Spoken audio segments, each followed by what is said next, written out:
My name is Crystal, and I'm here to talk to you today about the fantastic game that Grand Canyon University men's basketball had at Liberty University in Lynchburg, Virginia. I mentioned in my last video, I was nervous about this one. First of all, the travel from Phoenix all the way to Lynchburg was incredible. Uh, the guys flew out on Thursday. It was like an all-day trip. I saw a little Instagram. What do you call those? Instant where everybody views. Pardon me, I'm old. Um, a live session. That's what it is. With Gabe McLaughlin, and they were in Charlotte, um, North Carolina, on their way to Lynchburg. This was probably 1 o'clock or so in the afternoon, my time, on a Thursday. I was watching them chat with us a little bit, just to pass the time. And then when they were boarding that plane, Sidney Curry, he was adorable, because Sidney's, like I say, he's a big, beefy man. And it was a little plane they all had to get into for this part of the venture. And normally they fly out on the university plane, but the Havocs were coming on Saturday, so it was going to be used for them. So Sidney Curry said, looking forward to the Havocs coming, but we want our plane back. I just thought that was funny. Anyway, so yes, it's a long trek over to Lynchburg. There was that on a Thursday, and did a shoot around or whatever, all the things you guys do, and played Saturday at 1 o'clock my time. So that was definitely a game. And like I said, I was nervous as all get out. Liberty has a 20-game win streak for their home games. That's been in place for, I want to say, since 2022, is what I want to say. And that's intimidating. First of all, you're on the road, so you're already at a disadvantage. And then you go to a place that is known for winning. The only school that has a higher winning streak at home than us was San Diego State University. Yeah. So like, that's no pressure. Let's go play in your court where you always win. Sure, why not? And I was glad that the Havocs were coming, but of course they found out that the Havocs were coming, so word got out. Coach McKay said, "Hey, everybody, let's not let them paint the town purple. Let's paint it red, a sea of red." So they had a lot of their people come and fill up seats, and most of them were all of them were respectful. Some were super respectful. They weren't into standing and things of that nature. We had some of the students that did. Some did. The Lunatics, and I like that name. The L, like Liberty University, so the Lunatics, as opposed to the Havocs. They were into the Joker clown face painting thing, which is, interesting way of doing things. Anyway, and they did their, I'll call it good natured trash talking of us as well. Nothing ugly, nothing out of the ordinary. Just, kept saying, "Well, we have football, you don't." I'm okay with that. I really am. You can keep football. I'm okay with that. But anyway, and I want to also shout out the Havocs. They were, even though it's like, we'll say 250, maybe 300 Havocs, and pep band made the truck. And so you would think that's a small number compared to everybody else in a 4,000 seat arena, because the place sold out is what I'm told, and told that it's loud and things of that nature. So you would think that with all those people in there, that the Havocs would get all swallowed up. Oh, no. You could hear them throughout the game saying, "Go, Lopes, go! Go, Lopes, go!"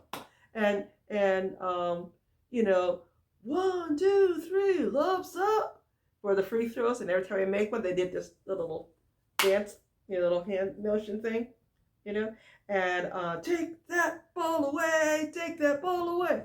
You hear all of that all throughout, you know. It's oh, oh, oh, oh. You hear all of that all throughout. Havocs rocked. They were lobtastic. It was incredible how loud they were. It made me proud. Made me proud to be a Houston Havoc, Yeah.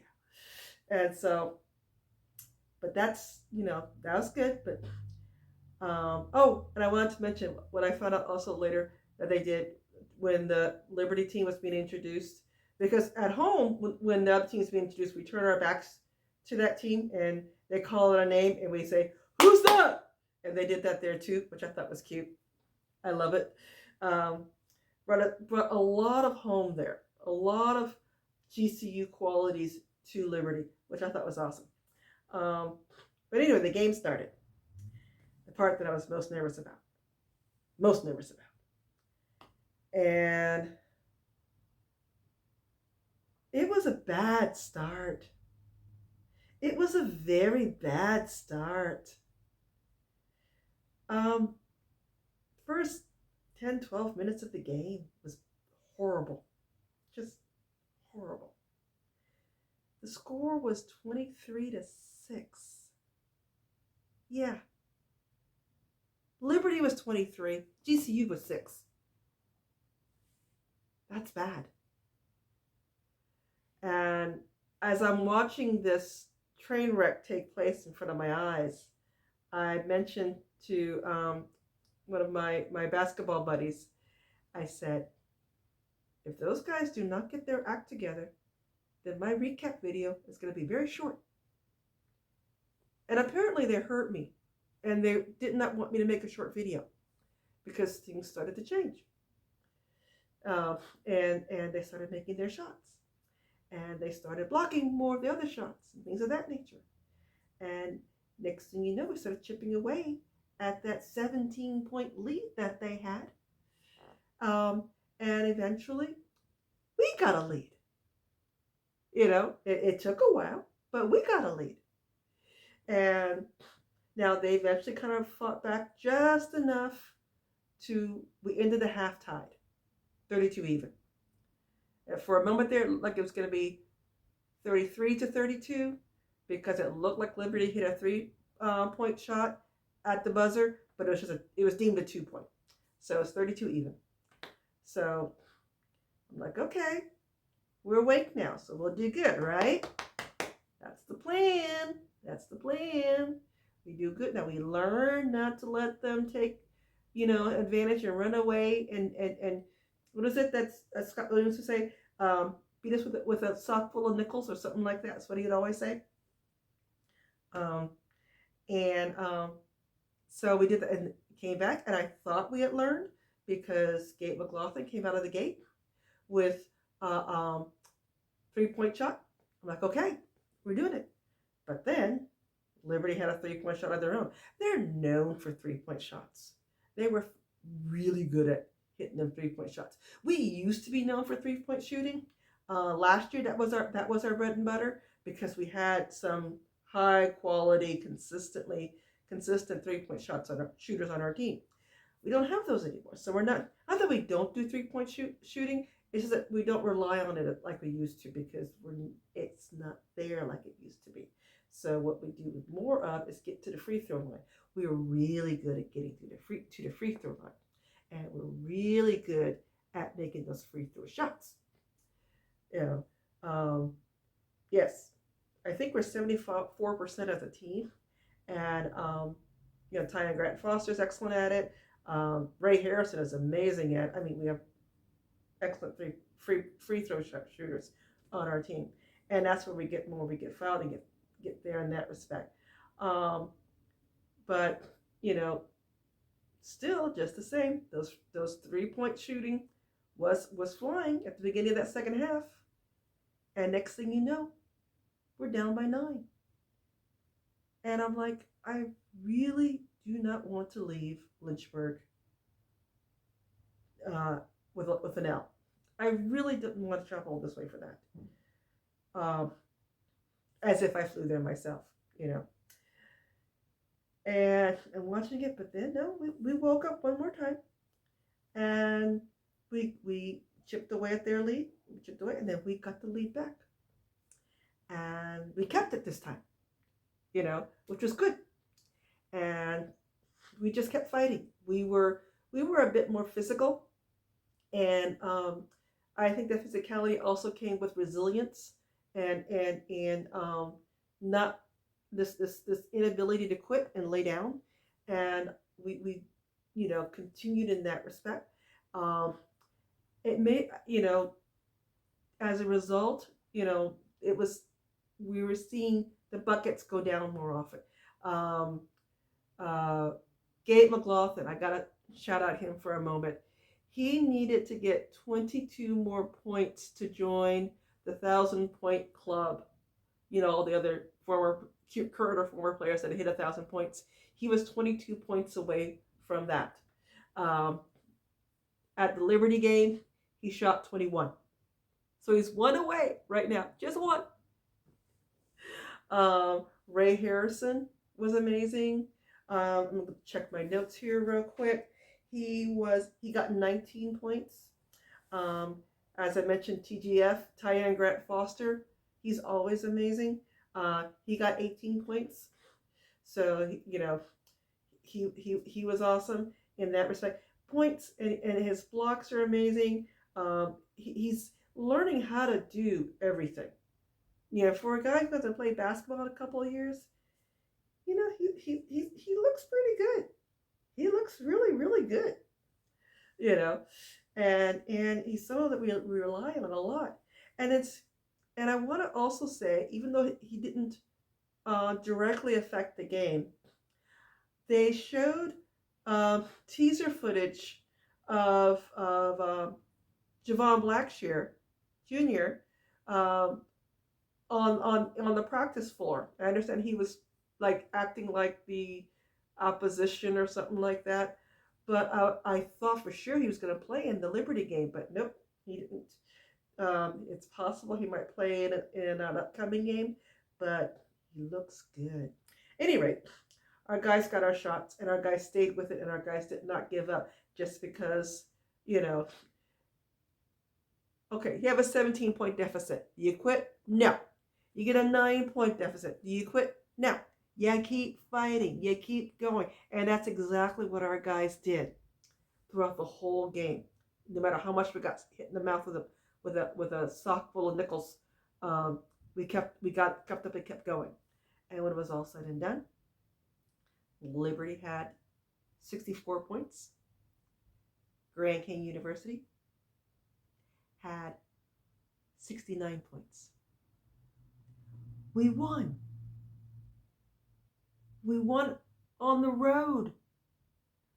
We won in a house that never loses until that day. It was amazing.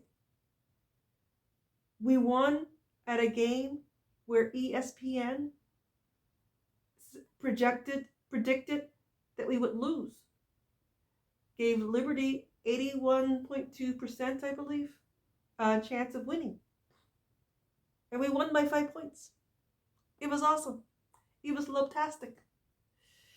And speaking of lobtastic, also want to mention that not only did we win like that, but when the game was all over and done with, both teams, both sets of players, all the basketball players, all from both sides, all the coaches from all sides, everybody, they all gathered in a circle together in the center court and prayed. How lobtastic is that? How libtastic is that as well? Just to know that, yes, on the court during that 40 minutes or whatever, you compete against each other, but in life you lock arms with each other. That was cool. That was cool. It's just like I said before. I respect the school. I respect the coach. I respect the players of that school because I believe they have a good heart. And I also, to see that just made me happy in that respect. Um, I've heard rumors or thoughts or wishes that we should make this an annual thing. I would love to see Liberty on our floor. They have never come to our house. They've been to our neighborhood, but not our house. I would love that to see what the full Havoc environment would do. You can bring the lunatics with you. I would love for them to come. It would be great. Um, that back and forth, I would love it. I would welcome it personally in that respect.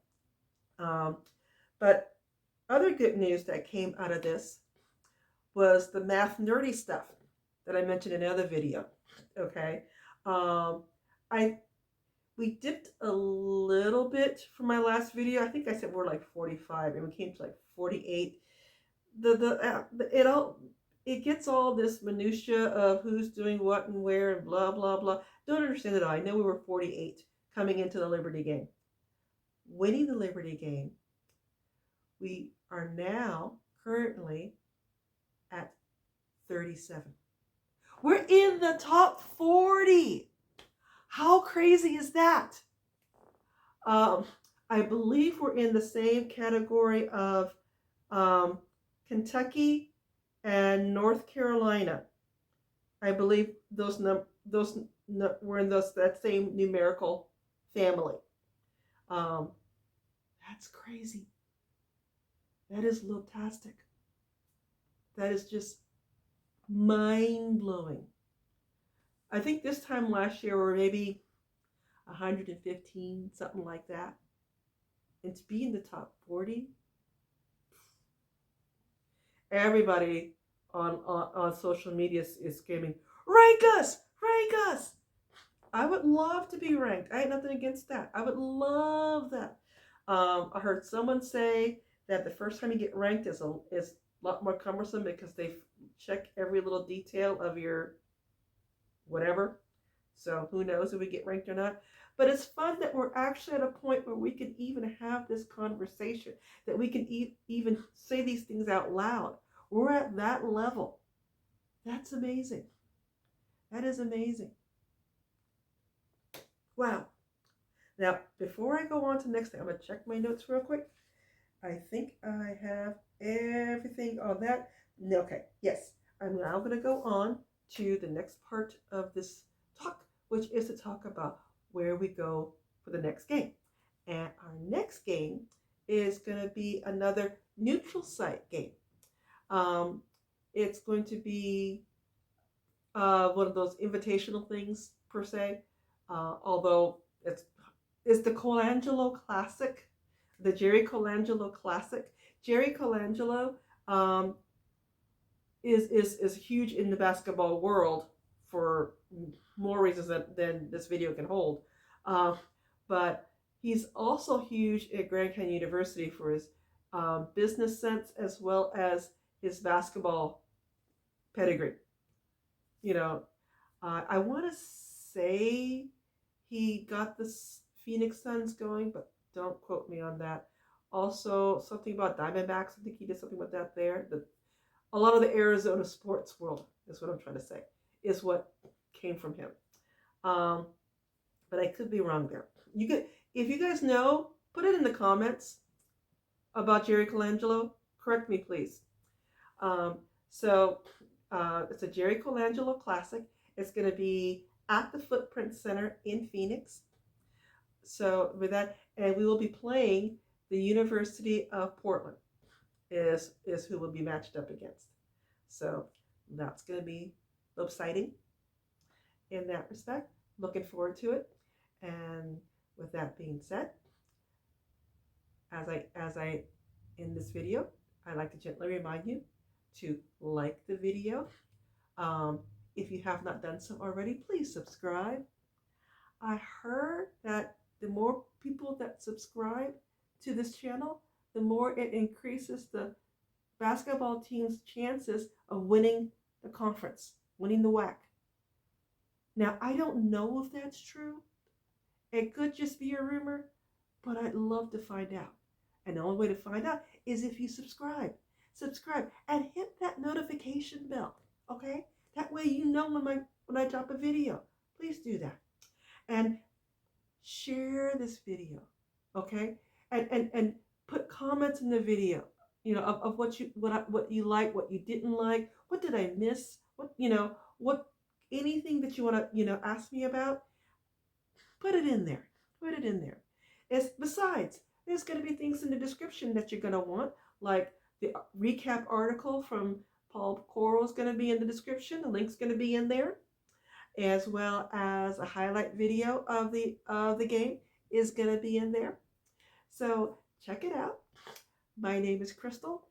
This was me talking about the Lovetastic game, and loves up.